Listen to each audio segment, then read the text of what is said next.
For what purpose does the gentleman from Texas seek recognition?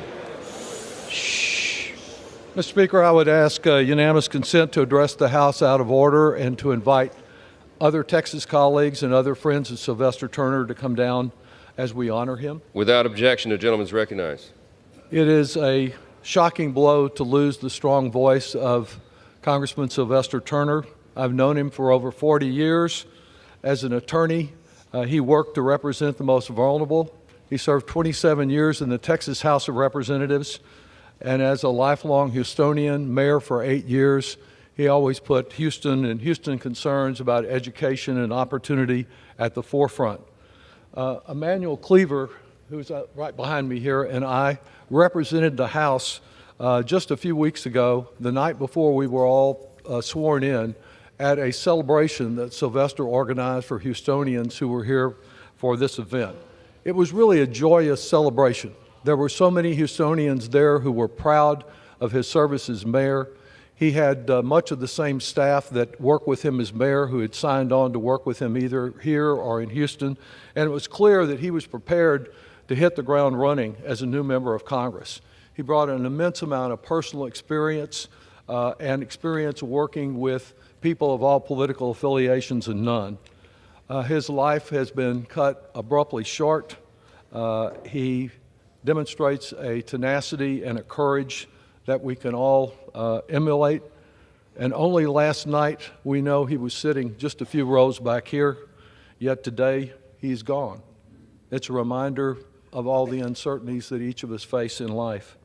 And for me, it's a reminder of an oft-spoken prayer by John Wesley, the founder of the Methodist Church, who said, "Do all the good you can, by all the means you can, in all the ways you can, in all the places you can, at all the times you can, to all the people that you can, as long as ever you can."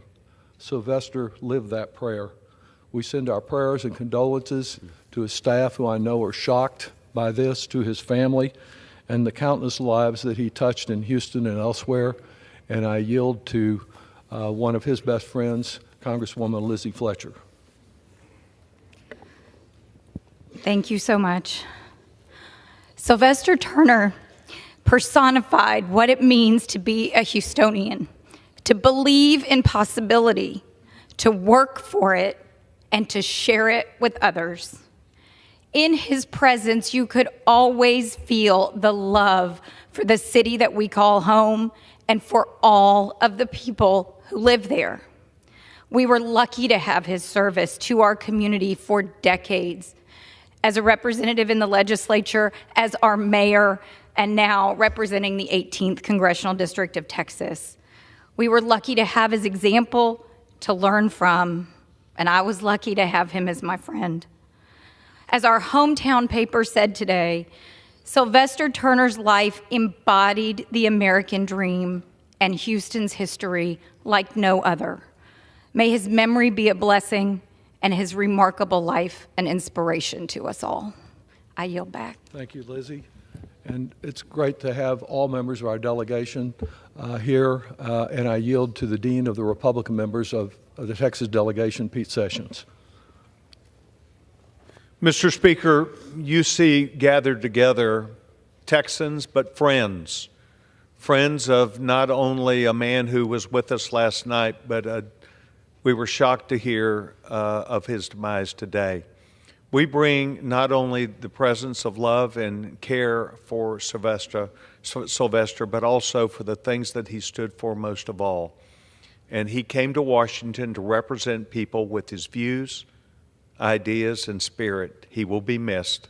And we join with this entire body to say today that we will not only miss him, but we wish his family the very best and Godspeed. Thank you, Pete. With that, Mr. Speaker, I would ask for a moment of silence to honor Sylvester and to ask that when the House adjourns today, that it adjourn in his memory.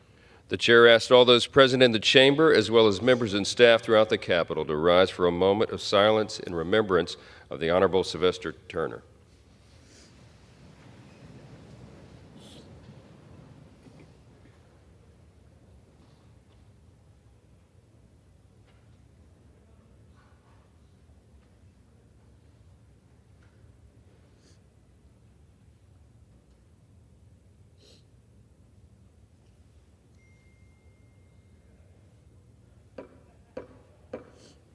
So quick.